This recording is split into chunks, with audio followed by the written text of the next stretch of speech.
এটা চৌকস মেয়র জনাব আতিকুল ইসলাম। আমরা জোরে হাততালি দেই আজকের এই অনুষ্ঠানের সফল আয়োজক ঢাকা সিটি কর্পোরেশন উত্তরের সম্মানিত মেয়র জনাব আতিকুল ইসলাম সাহেবের জন্য। জোরে একটা হাততালি হবে। ধন্যবাদ। আজকের ঢাকা উত্তর সিটি কর্পোরেশন আয়োজিত বাংলাদেশের সুবর্ণ জয়ন্তী এই ক্ষণে উপস্থিত আছেন আমার অত্যন্ত প্রিয় ব্যক্তিত্ব, গণপ্রজাতন্ত্রী বাংলাদেশ সরকারের মাননীয় শিক্ষামন্ত্রী দীপুমণি।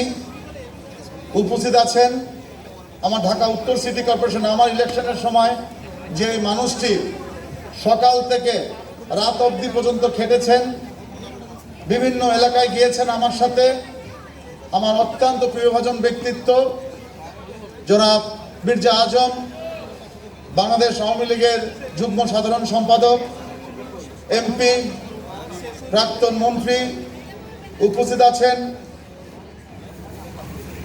বাংলাদেশ আওয়ামী লীগের আরেক কৃতি সন্তান, মাননীয় প্রধানমন্ত্রী অ্যাসাইনমেন্ট অফিসার, যিনি এই ফানুসগুলো ওড়ানোর জন্য সবসময় আমাকে সাহস দিয়েছেন, বিপ্লব বড়ুয়া।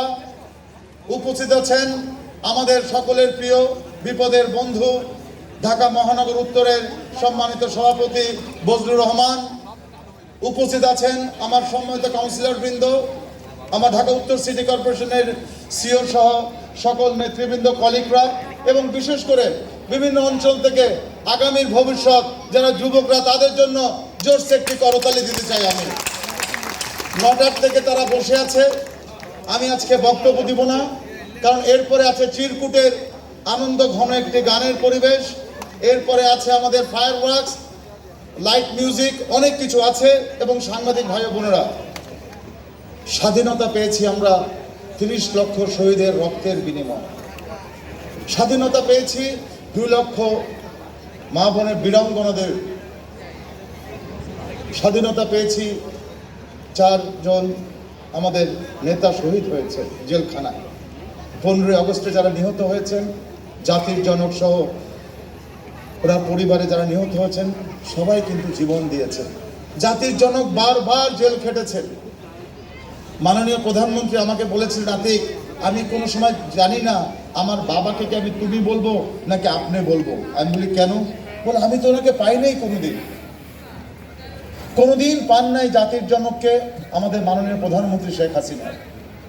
তাই আমরা মনে করি যেইভাবে জাতির জনক জীবন দিয়েছেন দেশের জন্য, মুক্তিযোদ্ধারা জীবন দিয়েছেন, আসুন আমরা জীবন না দিই, একটু যেন নিজের দেশকে আমরা যেন ভালোবাসি মনে প্রাণে, এই শহরটাকে যেন ভালোবাসি। আজকের এই 50 বছরে স্বাধীনতার সুবর্ণ জয়ন্তীতে আমরা পেয়েছি, আমরা কত ভাগ্যবান। আমরা 50 বছরের সুবর্ণ জয়ন্তী দেখতে পাচ্ছি। আমরা কত ভাগ্যবান, আমরা জন্ম শতবার্ষিকী দেখতে পাচ্ছি। আমরা কত ভাগ্যবান যে আমাদের দারিদ্র সীমার উপরে আমরা এখন চলে যাচ্ছি। উন্নত দেশের জন্য আমাদেরকে জাতিসংঘ থেকে আমাদেরকে স্বীকৃতি দিয়েছে। এত এত এত কাজ এগুলা সম্ভব হয়েছে। জাতির জনক বঙ্গবন্ধু দিয়েছেন আমাদেরকে স্বাধীনতা, আর মাননীয় প্রধানমন্ত্রী দিচ্ছেন আমাদেরকে আলো। এই আলোটাকে আমরা ধরে রাখতে চাই। দেখেছি আমরা কিভাবে মাননীয় প্রধানমন্ত্রী এই করোনার সময় কিভাবে সবার সাথে সারাটা দিন বিভিন্ন ধরনের মেসেজ দিচ্ছেন। অনেক বিশ্বের অনেক দেশ এখন পর্যন্ত কিন্তু টিকা সংগ্রহ করতে পারে নাই। বিশ্বের 10টি দেশের মধ্যে একটি দেশ বাংলাদেশ, যে দেশে টিকা হয়েছে, টিকা এই দেশে দেওয়া শুরু হয়েছে। এটি মাননীয় প্রধানমন্ত্রীর ভিশন। এই ভিশনগুলোকে বলতে হবে। আমরা মনে করি আজকে আমাদের প্রতিজ্ঞা হওয়া দরকার। এখনো যে প্রেতাত্মা রয়েছে, আল বদর আল শামস, তাদের প্রেতাত্মাদের বিরুদ্ধে এই যুব সমাজকে গড়ে দাঁড়াতেই হবে, অবশ্যই প্রতিরোধ করতে হবে এই যুব সমাজকে। সেটিও কিন্তু আজকের এই 50 বছরের অঙ্গীকার নিতে হবে।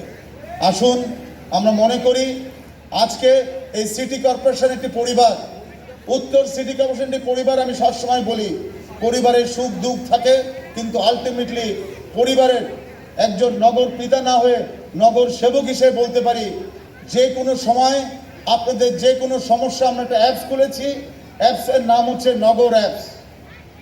নগর অ্যাপসের মাধ্যমে এই যে ডিজিটাল বাংলাদেশ, এটার সুযোগ সিটি কর্পোরেশন নিয়েছি, আপনারাও নেন। আপনাদের যে কোনো সমস্যা এই নগর সবার ঢাকা অ্যাপস, এই সবার ঢাকা অ্যাপসের মধ্যে আপনারা লিপিবদ্ধ করবেন, 72 ঘন্টার মধ্যে আপনাদের প্রবলেম সলভ হবে, সেই ওয়াদা আমি আপনাদেরকে দিয়ে যাচ্ছি আজকে দাঁড়িয়ে। অনেকের বিভিন্ন সময় ম্যানহোলে ঢাকনা থাকে না, লাইট থাকে না, এখানে সমস্যা, কেউ বলতে পারে না কাকে বলবো। তাই আমার সিটি কর্পোরেশনের প্রত্যেকটি অফিসার এবং আমাদের 74 জন কাউন্সিলরকে জবাবদিহিতে আনার জন্য আমরা এই সবার ঢাকা অ্যাপসটা খুলেছি। প্রত্যেকের দায়িত্ব নিতে হবে। আমরা ক্ষমতায় আসি নাই, আমরা দায়িত্বে এসেছি, 5 বছরের জন্য সেই দায়িত্ব পালন করতে চাই। আরেকটি মেসেজ দিতে চাই, আমাদের সিটি কর্পোরেশনে আমি এসে দেখেছি যে সবাই সিটি কর্পোরেশন অফিসে যায় ট্যাক্স দিতে, সিটি কর্পোরেশন